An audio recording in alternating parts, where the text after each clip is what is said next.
मंडला के एक युवा साइकिलिस्ट हेमंत खरे और भोपाल के 2 युवा साइकिलिस्ट महेश कुमार खुराना और चंद्र कुमार संतानी ने साइकिल से संपूर्ण नर्मदा परिक्रमा पूरी की है। खास बात यह है कि कुल 24 दिन में एक दिन का विश्राम लेते हुए सिर्फ 23 दिन में लगभग 3000 किलोमीटर साइकिल से यात्रा की। आपको बता दें कि महेश कुमार खुराना पेशे से व्यापारी हैं और हेमंत खरे Madhya Pradesh urban development company limited में कार्यरत हैं।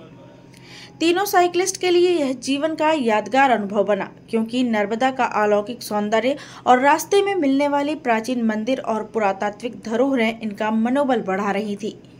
नर्मदा परिक्रमा कर रहे ये तीनों साइकिलिस्ट जब मंडला जिले के महाराजपुर संगम घाट पहुंचे तो मंडला वासियों ने उनका पुष्पहार और शॉल उठाकर जोरदार स्वागत किया। इस दौरान उन्होंने अपने अनुभव भी साझा किए और नर्मदा नदी को स्वच्छ रखने की अपील भी की। सुने इस दौरान उन्होंने क्या कहा। मंडला से पूजा ज्योतिषी की रिपोर्ट। बोलो नर्मदा मैया की जय।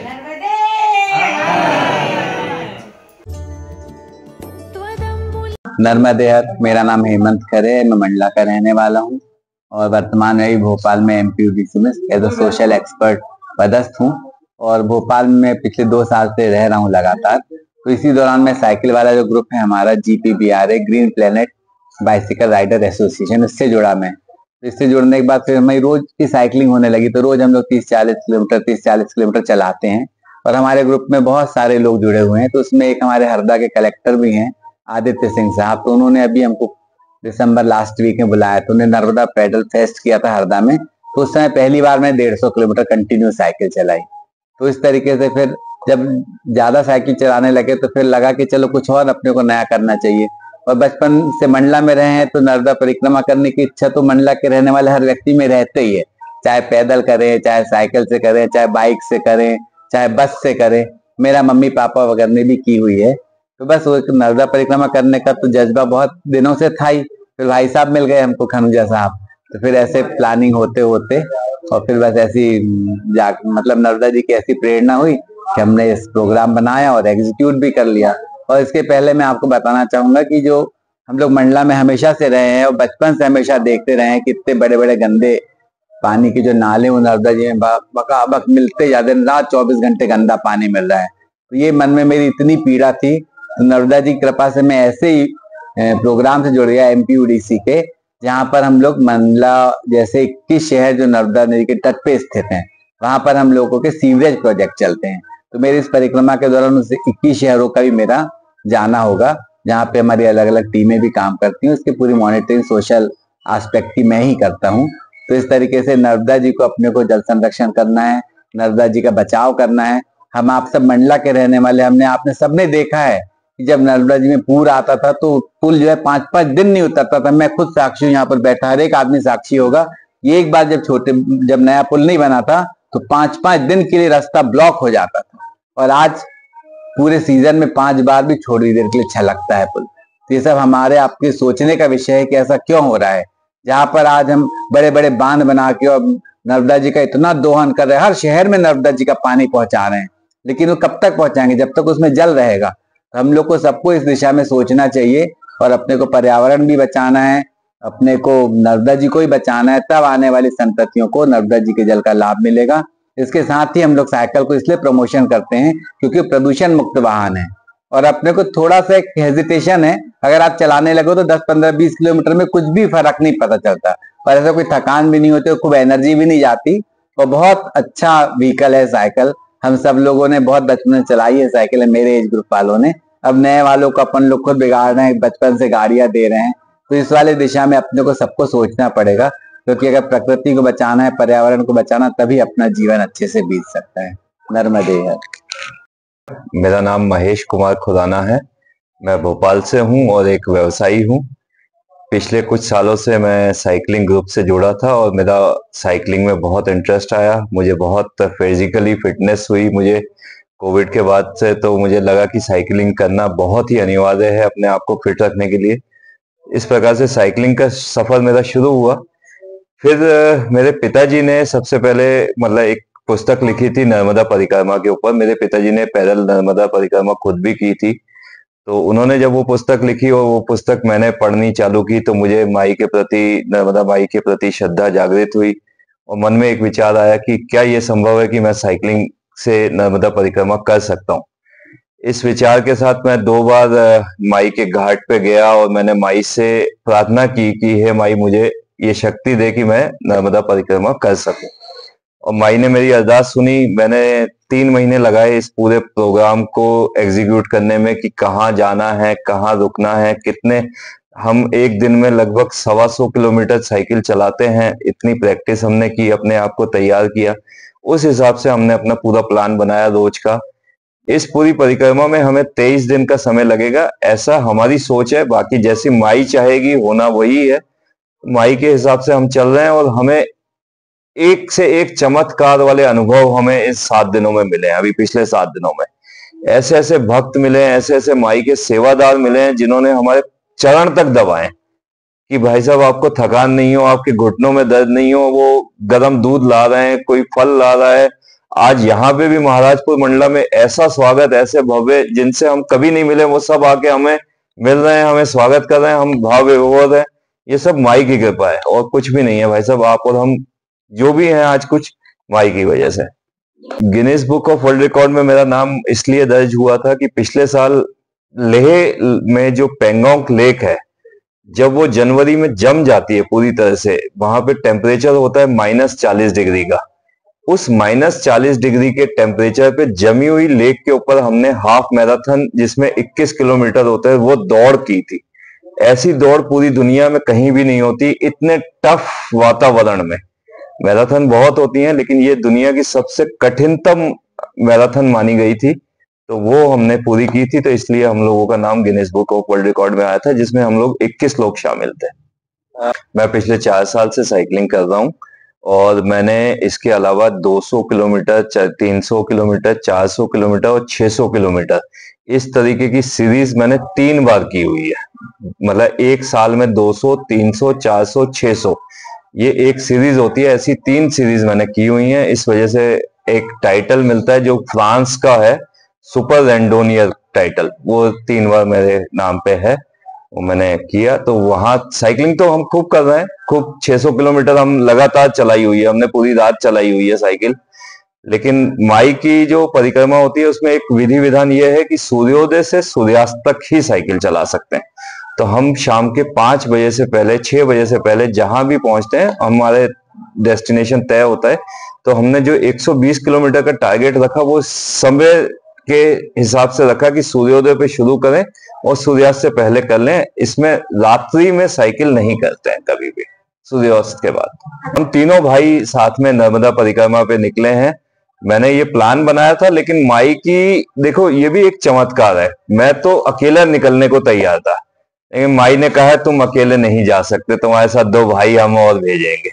तो भाई जुड़े हमारे साथ, हेमंत भाई, सबसे बड़ा सहारा मिला। 1 और 1 11 हो गए। फिर हम दोनों जिस दिन निकलने थे उस दिन चंद्र भाई का मन बन गया अचानक कि मैं भी साथ चलूंगा। तो ये माई ने प्रेरणा दी है। मैं तो कुछ भी नहीं था, मैं तो अकेला भी निकलने को तैयार था, लेकिन माई ने कहा नहीं, तुम अकेले ये यात्रा नहीं करोगे, तुम्हारे साथ 2 साथ में भाई भेजेंगे। तो इस प्रकार से ये माई के चमत्कार है। एकदम से कोई तैयार नहीं होता। आज हेमंत भाई भी, आप भी समझते हैं कि कोई नर्मदा परिक्रमा में निकलने के लिए जब तक अंदर से ये भाव नहीं आए, माँ के प्रति श्रद्धा नहीं जागृत होती, माँ बुलाती भी नहीं। तो ये माँ का चमत्कार है, माई ने बुलाया हम। नर्मदा परिक्रमा का महत्व, हमारे भारत देश में एकमात्र नदी ऐसी है, नर्मदा मैया, जिसकी परिक्रमा की जाती है। और आपने किसी भी नदी की परिक्रमा के बारे में नहीं सुना होगा। सदियों से पुराणों में लिखा जा रहा है कि जितने भी हमारे ऋषि मुनि हुए थे, उन्होंने नर्मदा के तट पे ही तपस्या की। उसके पीछे भाव ये था कि ये जो नदी है, ये कुंवारी नदी के रूप में मानी जाती है, माँ देवी के रूप में। कण कण में शिवलिंग है यहाँ पे नर्मदा नदी में। और जब हम इस परिक्रमा में निकले तो हमें ऐसे साधु सन्यासी मिले, उनसे हम वार्तालाप हुआ। तो उन्होंने जो बात हमें बताई वो जानने लायक है आपके दर्शकों को, कि ये हमारा कोई पुण्य कर्म थे पिछले जन्म के, जो आज हम नर्मदा परिक्रमा में निकले हैं और उन साधु संतों से हमारी मुलाकात हो रही है जो हमारी सेवा में लगे हैं। कहीं ना कहीं वो हमारे रिश्तेदार थे, हमारे ऊपर उनका ऋण था, जो आज हम उनके ऋण उतारने के लिए इस परिक्रमा यात्रा पे निकले हैं।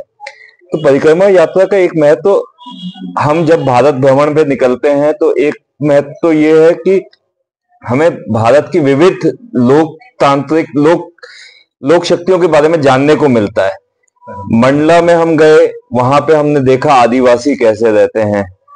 अमरकंटक की तरफ जाइए आप, वहां की गरीबी देखिए, वहां एक एक पानी की बाल्टी के लिए संघर्ष करते हुए हमने देखा लोगों को। तो ये सब जानने का मौका मिलता है जब हम बाहर भ्रमण पे निकलते हैं, और नर्मदा परिक्रमा इसका सबसे बड़ा जरिया है।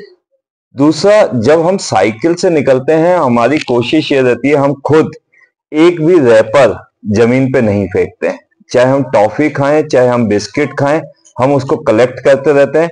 रास्ते में हमें कहीं पे भी चाय मिले या प्लास्टिक की कोई भी चीज मिलती है, उसको हम अपने साथ कलेक्ट करते हैं, और जहां हमें डस्टबिन दिखती है हम उस डस्टबिन में डालते हैं। तो हम इस साइकिल नर्मदा परिक्रमा के द्वारा सभी लोगों को ये संदेश देना चाहते हैं कि हमें अपनी नदियों को, हमें अपने जल को बचाना चाहिए, जल का संवर्धन करना चाहिए, और प्लास्टिक का जितना कम से कम उपयोग हो सके आप कीजिए। मुझे तो ये माला में भी जो प्लास्टिक लगी हुई है, इसको भी देख के थोड़ा सा दुख हो रहा है कि ये फूलों की इतनी सुंदर माला में भी प्लास्टिक क्यों है। क्या जरूरत पड़ गई हमें इस आर्टिफिशियल प्लास्टिक की कि इतने सुंदर फूलों में भी हम इसको यूज कर रहे हैं। तो कोशिश करनी चाहिए कि इससे बच सके। ये भी एक अच्छा प्रयास रहेगा कि अगर हम ये भी ना करें। मैं चंद्र कुमार संतानी हूँ और भोपाल से बिलोंग करता हूँ, और बचपन से भोपाल से ही हूँ। बीच में कहीं कहीं पोस्टिंग्स हुई बैंक के सर्विस के दौरान, लेकिन अभी परमानेंटली भोपाल में ही सेटल हैं, घर पे भोपाल से ही हैं। तो नर्मदा परिक्रमा की जो प्रेरणा हमको मिली, मतलब जो मिली हुई अपने को, करीब 5-6 साल पहले मैंने भारत भवन में जो एक बहुत नर्मदा परिक्रमा पे बहुत सारी बुक्स लिखी हैं उन्होंने करके, उनको प्रोग्राम हुआ था भारत भवन में, वो अटेंड किया था मैंने। तो उनके जो अनुभव सुने तो तभी से मन में इच्छा थी। लेकिन नर्मदा परिक्रमा में जितना टाइम इन्वॉल्व होता है, करीब आप करीब 3 महीने जो पैदल जो करते हैं, उनको करीब 3 या 4 महीने या 6 महीने ऐसे लगते हैं करके। तो बीइंग बैंक एम्प्लॉय आपको इतना छूट नहीं, लिबरल छूट नहीं मिलती है कि आप 6 महीने अपने से कर्म भूमि से दूर रहे या जो भी रहे। तो हमेशा मन में इच्छा रही नर्मदा की, और अब कैसे पूरी होगी करके मैं सोचा कि चलो रिटायरमेंट के बाद ही जब होगा तब करेंगे करके। तब तक अभी साइकिलिंग जो मतलब ये इस तरह से साइकिलिंग हम लोगों ने नहीं की थी। जो इवन जो कम्यूटिंग के लिए भी हम लोग जब हम उस दौर के आदमी हैं जो मतलब शुरू बचपन में भी स्कूल साइकिल पे जाते थे, और कॉलेज भी साइकिल पे गए, और कम्यूटिंग के लिए ऑफिस भी मैं इंदौर में काफी टाइम पे रहा। तो इंदौर में साइकिलिंग बहुत पॉपुलर रहा करती, क्योंकि वहां पे ट्रांसपोर्ट जो है पब्लिक ट्रांसपोर्ट नहीं था, तो साइकिल पे ही कम्यूटिंग करते थे। डेली लगभग करीब 25 किलोमीटर की डायरी कम्यूटिंग हो जाती थी साइकिलिंग की, ऑफिस से घर तक की। तो साइकिलिंग से शुरू से जुड़े हुए हैं करके, फिर बीच में जो बीच का दौर जो छूट गया, फिर कोविड के जमाने में जब कोविड आया तो फिर से साइकिलिंग से जुड़ गए, और फिर उसमें नया एंगल जुड़ गया ये कि आप एक्टिविटी से, अपनी जो फिजिकल फिटनेस की एक्टिविटी से आप जुड़ रहे हैं करके। और फिर ये रिटायरमेंट के बाद तो मौका मिल गया कि हम लोग नर्मदा परिक्रमा करें। तो मैंने प्रण यही लिया था कि नर्मदा परिक्रमा में घर ही नहीं जाऊंगा, जैसे ही रिटायर होऊंगा सीधा वहां से नर्मदा परिक्रमा के लिए चला जाऊंगा। लेकिन तब वो इच्छा पूरी नहीं हो पाई, क्योंकि बहुत सारे लोग रिटायरमेंट पे मेहमान आए थे घर में, मैं उनको बोलो मैं छोड़ के चला जा रहा हूँ करके। बच्चे भी बाहर रहते थे, यूके से मेरे प्रोग्राम में आए, तो करीब 1 महीना रहे वो। तो उसके मैंने सोचा नवंबर में निकलना था, निकल नहीं पाया, और फिर सीजन चला गया उसका। तो पिछले साल से ही वो चीजें छूट गई, और इस साल भी नवंबर में फिर मेरा बच्चा आ गया बाहर से, यूके से, तो फिर भी छूट गया करके। तो अचानक इनका एक दिन प्रोग्राम देखा कि ये लोग जा रहे हैं करके, और मैंने तुरंत डिसीजन लिया कि अभी अगर साथ में मिल रहा है तो क्यों ना साथ में चले जाए। नहीं तो मैं तो अकेला ही सोच के निकला था कि मैं अकेला ही निकलूंगा। अब साथ मिला है तो अच्छी बात है। और तो ये आपकी पहली परिक्रमा है क्या? परिक्रमा ऐसा नर्मदा परिक्रमा एक है, लेकिन कैलाश मानसरोवर भी मैं कर चुका हूँ। उसमें ज्यादा टाइम नहीं लगता है, करीब 1 महीना के करीब छुट्टी लेनी पड़ती, तो 1 महीना बैंक ने अलाउ कर दिया तो चले गए करके हम लोग। तो मैं नर्मदा परिक्रमा कर चुका हूँ, और ये फिर दूसरी परिक्रमा है। उम्र मेरी अभी 61 हो गई। किलोमीटर का फंडा आजकल नहीं होता है, करके जैसे जैसे कोविड से हम लोग इस ग्रुप से जुड़े हैं, भोपाल राइडर्स ग्रुप है या भोपाल में एक दूसरा ग्रुप है, दोनों मिलजुल के ही काम करते हैं। जीपीबीआरए ग्रुप है भोपाल का, और ये जीपीबीआरए ग्रुप से बिलोंग करते हैं और मैं बीबीआरजी ग्रुप से बिलोंग करता हूँ। तो जब से इस ग्रुप से जुड़े हैं तो 50-60 किलोमीटर तो कहीं मतलब मामूली लगती है चीजें है ना करके। तो 100 किलोमीटर थोड़ा सा उसको बार को ऊपर उठाना पड़ा है। बाकी 100 किलोमीटर भी 5-6 बार मतलब हफ्ते में, महीने में 2-3 बार कर ही लेते थे करके। हाँ, सैटरडे संडे में कोई राइड बड़ी होती थी तो उसमें 100 किलोमीटर हो ही जाता था। तो कहते हैं तो फिर ये एक दिन ऐसी आए और पहली बार ही ने बोला क्या हम ऐसा प्लान करेंगे। 900 किलोमीटर गाड़ी चलाना, साइकिल चलाना ये ना प्रिया तू बस में तो काट पहला दिन भी आपला आज एक बेडरूम कर दिया ना बर्थडे वही चेयर पे रख यार। वो डिक्की से क्या क्या निकालना है? नर्मदे हर भाई साहब, नर्मदे हर,